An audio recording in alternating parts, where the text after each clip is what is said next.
many points. Look at the Boston players mobbing. But Michael Jordan is not only the best basketball player, but he's the most exciting basketball player to ever play. Tatum fires away. Pumps it in. 51 for Jason Tatum. The Big Three NBA podcast is powered by Prize Picks, the exclusive daily fantasy partner of the CLNS Media Network. Welcome to another edition of the Big Three NBA podcast. I'm your host, Sherrod Blakely, and I'm joined today by starting to be a regular on the program here, Mr. Michael Curtis, covers the Dallas Mavericks. What's going on, Mr. Curtis? How you doing, sir? Doing good, man. Just enjoying a couple of days without having to touch the keyboard. That's been different for me lately. Man, you need to make the most of those moments because they don't last long and they don't come around very often. That's for sure. Especially when you got a team that's kind of nice, which is something that, again, folks in Boston are like, yeah, that's us. But Dallas had a great season. You had, a lot of stuff that you were involved with, and certainly, just for folks, just to catch them up to speed, Michael came to Dallas from Detroit. So as you can mention, as you can probably know, not only is there a geographic difference, but there's also in terms of quality of play difference. So needless to say, Mr. Curtis has gone from the ashy to classy class of basketball going to Dallas. And the Celtics, they feel pretty good about what they were able to do this year, obviously winning a championship, beating the Mavs, in 5 games. And the Celtics, they did what you would assume teams do, but they don't always do that, and that's try to bring the band back so they can run it back again. And then you look around the rest of the NBA, not so much. Lots of teams made moves. Philadelphia, they added Paul George. The Knicks added Mikal Bridges, and they re-signed OG Anunoby. And then there's the team that we're going to talk about today, the Dallas Mavericks, who brought in, I would say, the most accomplished free agent out there in Klay Thompson. And just right off the bat, you look at his resume, 4-time champ, 5-time All-Star, All-NBA. He's done anything and everything you could possibly imagine someone 34 years old can do. But the question that everyone is wondering is, what can Klay bring to the table at this point in his career, particularly for a team like Dallas that obviously the bar is pretty clear. It's try to win a championship. Yeah, I think it's interesting in the fact that all season long, the Mavs needed a third scorer to complement Kyrie Irving, Luka Doncic. Some nights it would be PJ Washington. We saw that in the Oklahoma City series. Some nights it would be Daniel Gafford or Derek Lively, especially when they got the lob game going. But when you add a guy like Klay Thompson, who's an elite sharpshooter, he's only shot less than 40% from 3 in his career twice in his 13 seasons. And granted, he didn't play for 1 season, but still, that's a pretty significant mark. They just want him to come in and knock down shots and be Klay Thompson. They don't need him to score 60 points in 3 quarters. I'm sure they want him to be Game 6 Klay more often than not, but that's probably not the case at this time in his career. But he's going to get a lot of opportunities just because of the gravity and attention that Luka and Kyrie gets. And he's going to have ample opportunity to knock down those corner threes, which that's why they didn't win against Boston, because 1, they weren't getting those looks, and 2, when they did get them, they weren't knocking them down. So I think if he can just come in and just knock down shots, it'll add a whole new dynamic to their offense. Now, with the addition of Klay, you're right. I mean, he gives them that bona fide, legitimate, everyday and Sunday kind of shooter that they absolutely want to have. How do you think it's going to work as far as fitting in with those other guys, specifically Luca and Kyrie? I mean, it would seem on paper that it's should be a pretty seamless fit. I mean, is it expected to be relatively seamless when he joins? I mean, are there some things that he maybe needs to adjust to or adapt to that might be different than what he's used to when he was in Golden State? I think it's definitely going to be a different dynamic. He probably won't get the same usage as he did in Golden State. You got 2 guys who are extremely ball dominant, and a lot of Dallas's offense revolves in isolation, whether it's Luka at the top of the key, making plays for himself or others, or if Kyrie's trying to get it going, which we know he's all capable of doing. I think for Klay, it's going to be a lot of waiting, playing the waiting game, maybe being in the corner. But when he gets his opportunities, that's when he has to kind of take advantage of them. I think on the defensive end, that's going to be something that I think it's going to be a challenge because we all know he's not the defender that he once was. He's 34 years old right now. And those legs don't move like they used to. And you're trying to come in and pretty much fill the gap that Derrick Jones Jr. laid before him there at that 3 spot. Of course, they're all going to start together. So you got a Klay Thompson who's going to shift to the small forward position. And I think it's going to be an adjustment. I don't think it's going to be seamless to start, but I think once they do get their groove going, it'll be what we all expect it to be. Yeah, because for most of Klay's career in Golden State, he was one of the better wing/perimeter defenders in the league. And, when you look at his body of work at that end of the floor, it wasn't like he was, locking kids up because he had this ridiculous length or great athleticism. He was very much a smart, high basketball IQ defender who was very good at being what you would call a positional defender. He was always in the right place at the right time. But kind of, just piggybacking off of what you mentioned, over time, you can't be at the right place at the right time because your body's like, dude, this ain't 28-year-old Klay. This is 34-year-old Klay, who's missed a lot of time with injuries, and the feet just don't move like they used to. And it definitely, for those of us on the outside looking in, you certainly see the benefits of adding a sharpshooter like Klay. But that there's probably, there's a reason why Golden State was open to the idea of just kind of letting him go and why they weren't more vigorous in their attempts to keep him. And that was what I wanted to talk a little bit about. Were you surprised at the level of ease at which Dallas was able to get him? And specifically, the fact that they were able to get him and they weren't the highest bidder for him. I mean, Klay could have made more money elsewhere. There's no doubt about that. And what does it say about this Mavericks team that they can get a guy like Klay and they did not have to actually outbid anyone to get his services? Yeah, I think this team being 3 wins away from a championship said a lot to do with Klay's decision. When you add somebody who can shoot at the caliber that Klay is capable of to a team that needed offense. We all know that we all thought that Dallas was going to be okay in the offensive area. That wasn't the case in the finals. So when you add a guy like that who all you want him to do is just go spot up and shoot, knock down shots, he might not get the volume that he's used to, but he's going to get opportunities. I think this is an opportunity where he can win. If you look at his other suitors, the Lakers, they haven't been a championship contender since the bubble in 2020. So I think it's going to be I think what he was looking for was one, he wanted to come in and be respected. I think that had dwindled during his time in Golden State. A lot of reports have shown that. And I think he wanted to go somewhere where he will be valued and where he has the best chance to win. Of course, he could have made a lot more money going elsewhere, but I think just the culture and what they're trying to do here in Dallas, that gave them the advantage. Yeah, I mean, it even though obviously it's a very different situation, but, with the students that I deal with at Boston University, one of the things I talk to them all the time about is trying to find places and spaces that understand and appreciate your value. Mm-hmm. And Klay, his decision to go to Dallas clearly was an indication of that. As you pointed out, Michael, the fact is he will have a prominent role in that team that is a legitimate title contender. He will have a prominent role on a team that values him highly. I mean, there was absolutely no doubts that he was their number one target. And I think for a 34-year-old guy in the NBA, knowing that, you got kids damn near half his age coming into the league. So for you to still have value at a high level on a championship caliber team, that had to make a significant impression on him. But as good as Klay is, and as great as the love fest for Klay is right now, at the end of the day, it comes down to one thing and one thing only: winning games.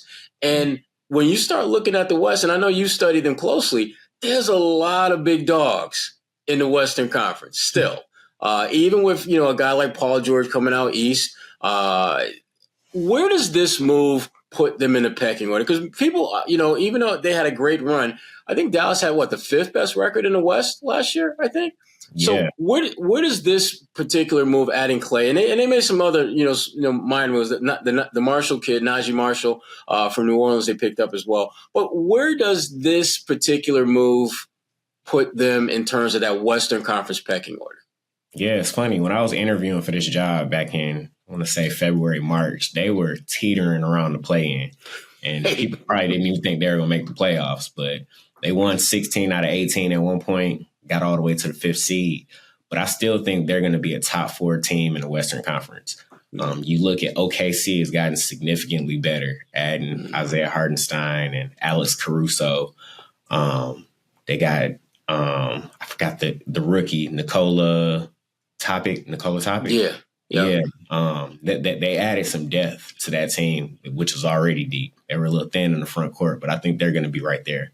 You look at the Minnesota Timberwolves, they're going to be back. You add a guy like Rob Dillingham in the draft, who some people are comparing to a miniature version of Kyrie Irving, where he can kind of grow and learn under Mike Conley in his first year. I think that'll be really good for Ant and the rest of that team. You look at the Denver Nuggets. They're not going anywhere. I know they just lost KCP to Orlando, but you got to think with Nikola Jokic, he's going to have that team still as a top contender. So I think Dallas can be right there in the mix. It's just going to depend on what this team does. Is Luka going to be healthy by the time the season starts? Are they going to be able to get the pieces to kind of fit? Because you mentioned Najee Marshall he was basically brought in as the guy to replace Derrick Jones Jr. in the event that they weren't able to retain him. And obviously Jones chose to go to the Clippers. And then Dallas also added, which the trade was just made official now, Tim Hardaway Jr. They sent him to Detroit. They got Quentin Grimes in return. He's a young 3-and-D guy who really didn't get a chance to show his talents in Detroit just because he was injured. And he had a solid season last year for the Knicks, but he just struggled with the injury bug this year. So if he's healthy, he's going to be able to have a chance to contribute off the bench too, and just add some more solid defense and shooting that they can benefit from. But I think this team is definitely a top 4 team. I'm glad that you brought up Quentin, because I think when we look back at this offseason and you start looking at maybe the top 5 below the radar trades, I think Quentin Grimes might be in that list. Quentin can play. Quentin, I mean, is he an all-star? No. But he's a much better player than to be just kind of a throw-in type of player, which, you know, he was essentially for the money to work and all that. I think he's one of those guys that he could be, you know, when we get to December, January, February, and things start to settle down a little bit as far as who's in the top tier and who's just kind of hanging on. I think he could be a real significant player for the Mavericks this year. Because, again, I think he's a good player. I think when he's been healthy and he's had opportunity, I think he's shown himself to be someone who can help teams win some games. But another guy who you mentioned earlier, who I think was one of those X factors for Dallas this year, was Derrick Jones Jr. And he to me, he another example of a guy just getting an opportunity with a little bit more pressure, a little bit more spotlight. He did some good things. Now, when people look at the moves that Dallas has made and they look at who they lost and who they gained, I think there's almost this knee-jerk reaction to think, well, they lost Derrick Jones, and so they're bringing in Klay. So Klay is going to fill some of those needs, if not most of those needs. How will Klay go about filling the void left by Derrick Jones, if at all?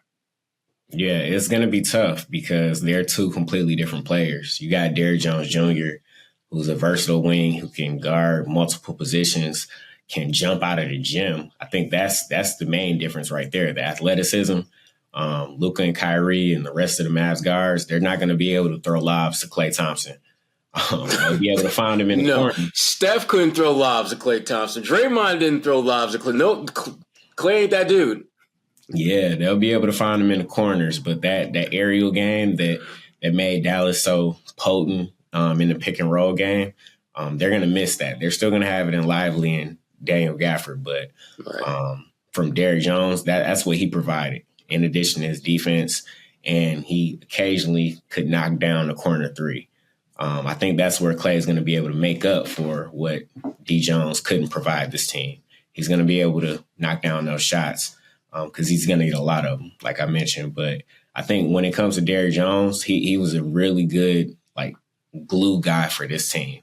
especially for that front court defensively when you have D. Jones, PJ, and Gafford and Lively.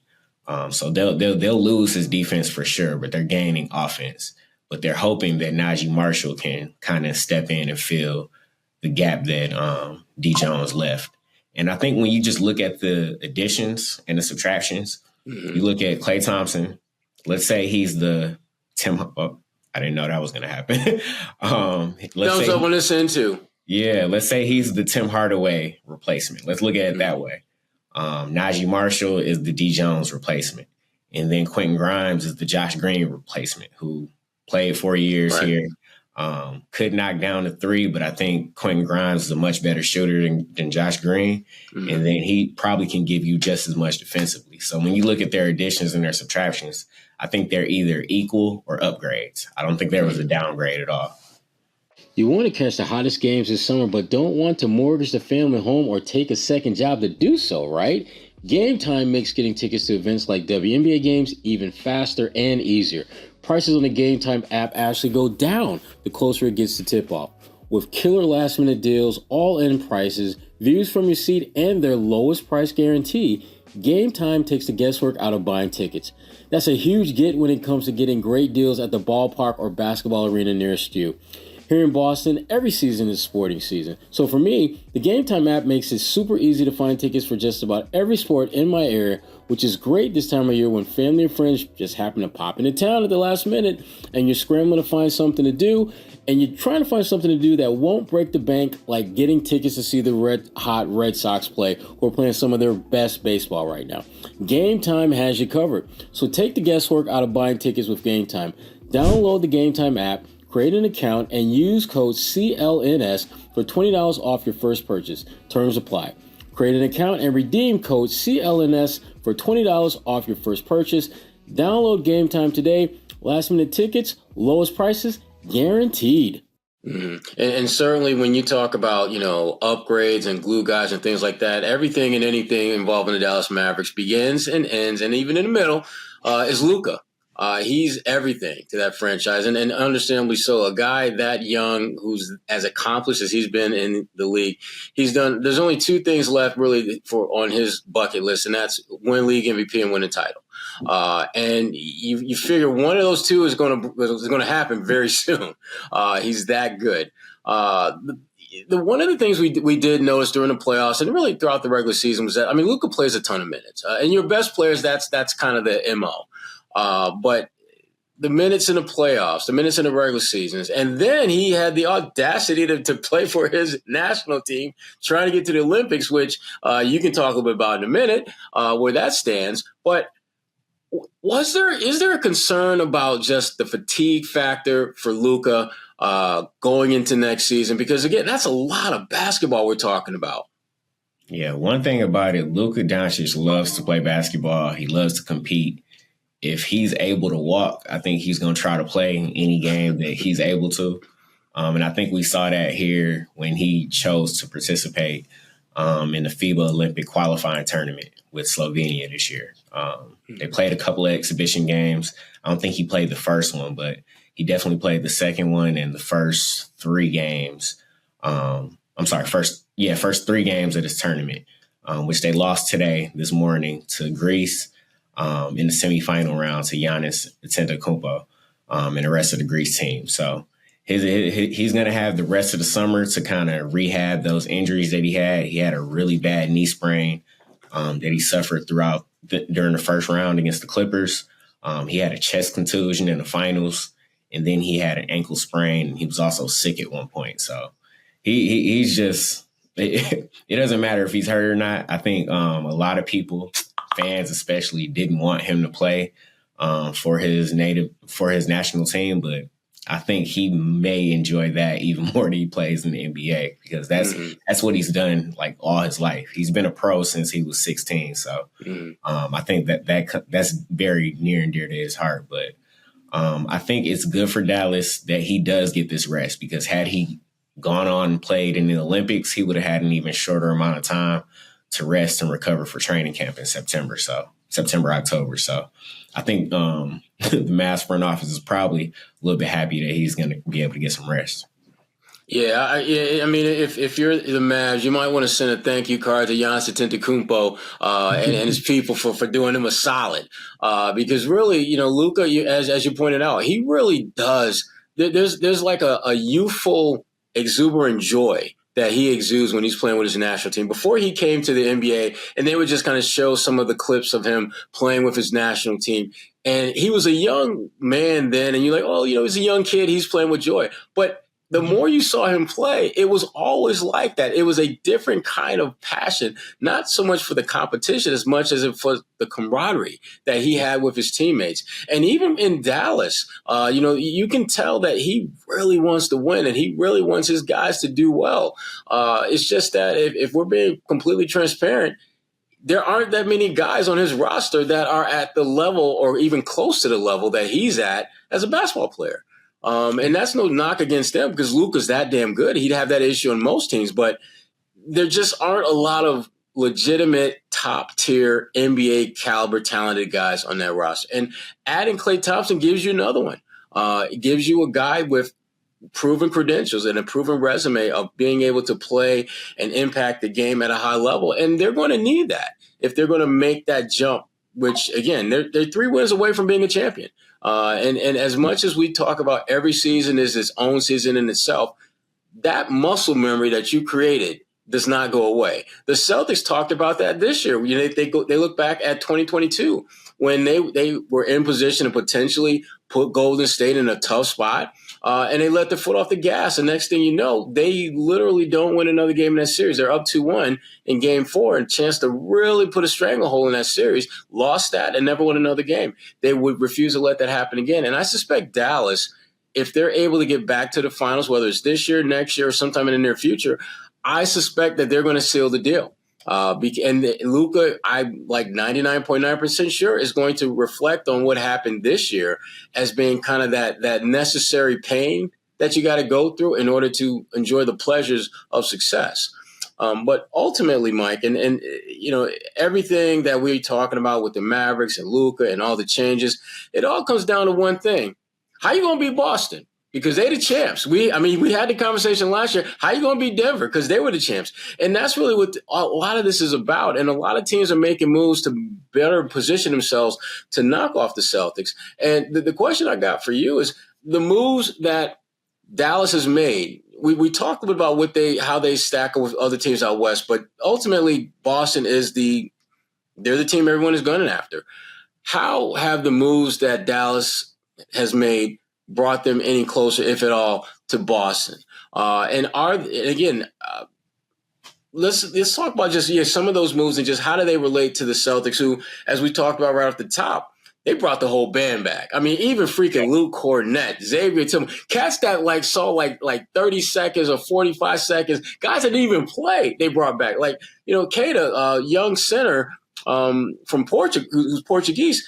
They brought him back on he was on a 2-way. They're like, you know what? Forget the 2-way. We bring you back on a multi-year deal. Come on, boys. Let's go. They brought the entire band back.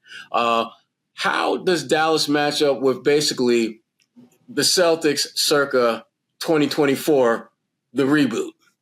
Yeah. One thing about it, I think in the NBA, continuity is very important. And we saw that with those Warriors teams that won 4 championships that Klay was a part of. I think whenever you're able to keep a team together, give them another shot, especially when they've earned it, when they won a championship, you got to do it. You can try to get better by tinkering the roster around the edges or so to speak, and not messing with the core. But I think what Boston is doing is pretty good. And I think the rest of the league, like you said, is trying to catch up. You got Philly, you got New York especially. And I think every team is going after the Celtics model. Have as many long wings as you can and just put them out there and let them figure it out. We talked to Nico Harrison at his end of the season press conference. Actually, it was after the draft when he took Melvin Agenta with the 51st pick in the second round. And I asked him, what's so, I guess, why is the forward position so valuable in this league? He said, because it's one of the versatile spots on the floor. You got a guy who can literally do everything: defend, facilitate, shoot. it's just a really valuable position. I think the rest of the league is trying to mimic what Boston did. So you look at what Dallas was able to do. You go get Klay, you go get Quentin Grimes, and you go get Najee Marshall to complement what you already have. You have PJ, you have Gafford and Lively, and of course you got two scorers in Luka and Kyrie. And you try to see if that can work.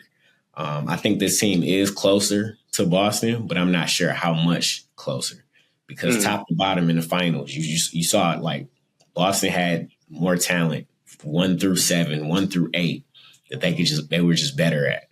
Especially when you had Kyrie, who wasn't playing like himself.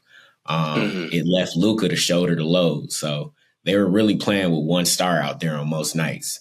And Kyrie had a really good game, that game 3 in Dallas. And I think they're closer, but I'm not sure how much closer, and I'm not sure if they'll be able to beat them if they were to meet in the finals next year. And I was going to ask you, I meant to ask you earlier about Kyrie. And just to your point, that was very atypical Kyrie Irving we saw in the finals. And, certainly you got to give the Celtics credit defensively because they're an elite defensive team. And so it's not unusual for guys to struggle against them. But for those of us who've seen the Celtics team defend, for those of us who've watched Kyrie play, there was a little bit more going on than just good defense. I mean, Kyrie, there were lots of plays that Kyrie just didn't finish. Lots of plays where he just didn't do the things that he is accustomed to doing.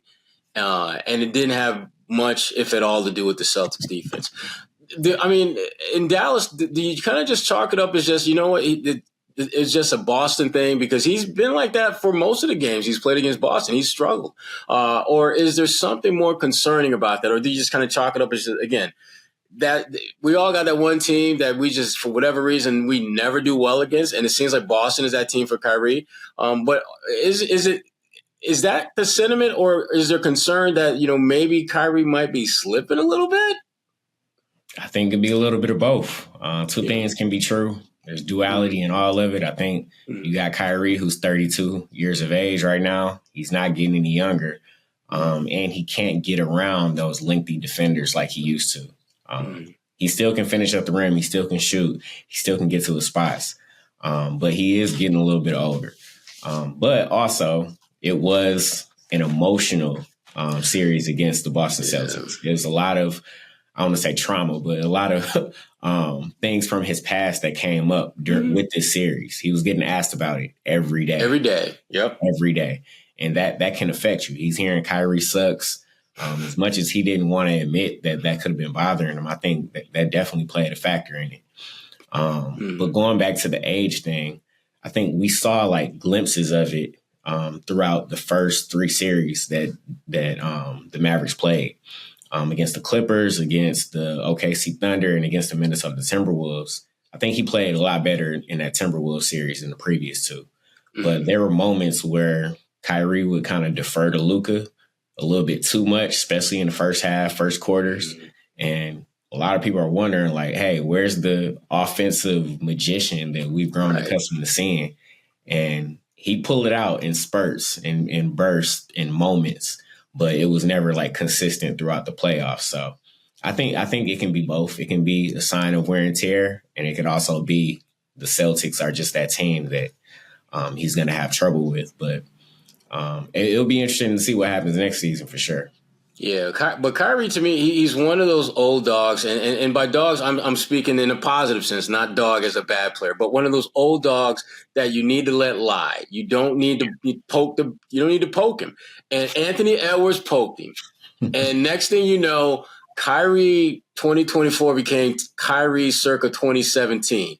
I mean, he was in his bag deep, and there was no lint pulled up when he went in his bag.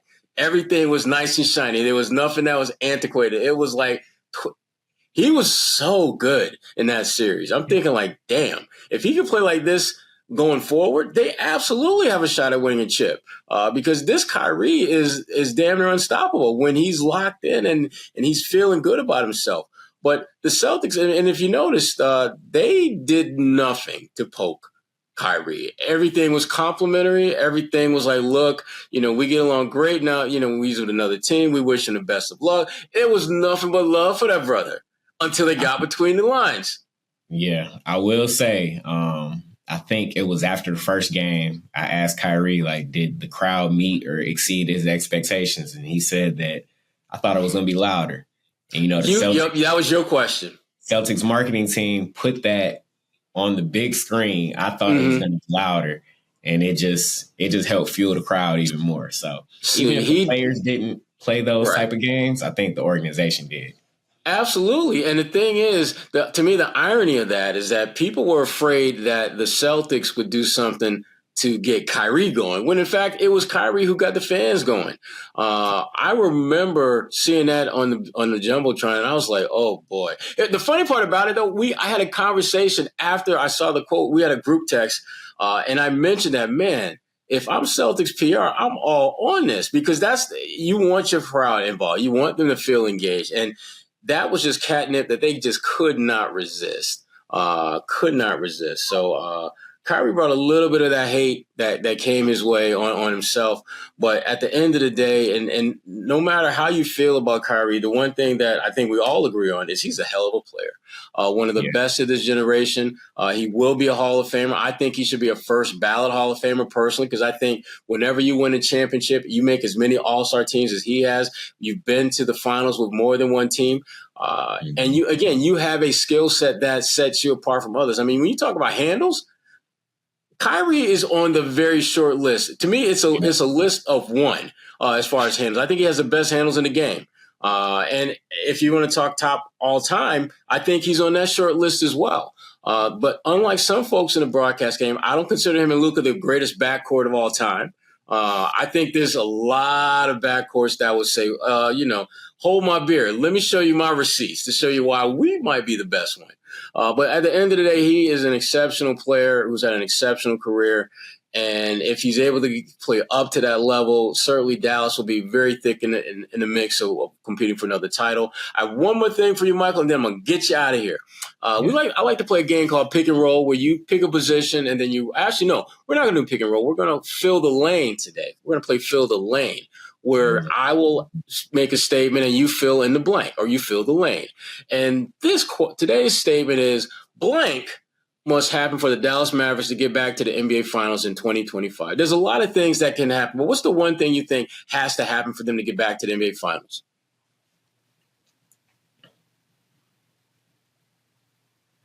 I think Luka must come back healthy, and he also must come back with an improved conditioning and an improved mindset towards the referees. Because I think every time I've seen him ignore the conversations with the officials and just next play mentality, not lingering on to the previous play and putting his hands up, I think we've seen one of the best versions of Luka Doncic that we can see. And also conditioning. I was looking through the roster the other day, and I saw that Luka and PJ Washington are both 6'7", and they both weigh 230 pounds. Wow. But they look completely different. I know, like, everybody's body type is different. And whatnot, but it's just two people who are the same size, same height, same weight, but they look different. And I think if Luka kind of cut down on just some of the weight and get his conditioning better, and he's able to maintain that from start to finish, I think it puts him in a better position to play through June, not run out of gas, maybe not even get hurt as much as he did this season. I think that puts them in a really good position to get back to the finals next year. That's a great point you brought up, Michael. Because again, as the playoffs wore on and you're watching him play, it was clear as day that he was starting to wear down, and it doesn't necessarily show in his scoring, because he's always going to be a guy that can go out there and get you 25 points. It showed more so in his just lack of impact. There were stretches when they needed him to really be that guy, and he just didn't have the juice to be that guy. So that certainly his conditioning will be something to be on lookout for, and it does need improvement. And hey, you got time now to work on your body. You ain't got games to play. You can do this. And I wonder if the Mavericks are actually ever going to get to the point where they say, Luka, you got to get in better shape. Are they going to have that uncomfortable but necessary conversation about his conditioning? I think someone needs to have that. I mean, Jason Kidd, to me, that conversation could be the difference between Dallas becoming a champion and them simply being a team that can make a deep playoff run. Because with Luka as he is, they can do that. We know they can do that. But what can he do to improve himself and this organization and this team? And you're right, Michael. I mean, better conditioning, that I would absolutely put that at the top of the to-do list for him this summer. The crazy thing, he's still only 25 years old. I think a lot of people forget that. He's still only 25 years old, but he's so accomplished that we put him on a pedestal to be greater than what he's already shown to be. I think it's because it's similar to how a lot of people treated LeBron. They knew he had the potential to become a multiple-time champion, but it wasn't until he actually went and learned how to do it and got with someone who's been there before in Dwayne Wade. Luka's now with someone who's been there before in Kyrie and Klay. So I think he'll probably reap the results and fruits of that in the near future. Absolutely. And we are reaping the fruits of you, my friend, doing your thing at the Dallas Morning News, covering the Dallas Mavericks. This is Mike Curtis. Before we get out of here, just want a quick shout out to Prize Picks, the exclusive daily fantasy partner of CLNS Media Network, and also our good friends at Game Time, which takes the guesswork out of buying last-minute tickets to your favorite sporting events. Just download the Game Time app, create an account, and use code CLNS for $20 off your first purchase. Terms apply. Download the app. Game Time app, create an account, use the code CLNS, get $20 off your first purchase, terms apply. For my good friend Michael Curtis, this is Sherrod Blakely, and this is the Big 3 NBA Podcast. Thanks, folks.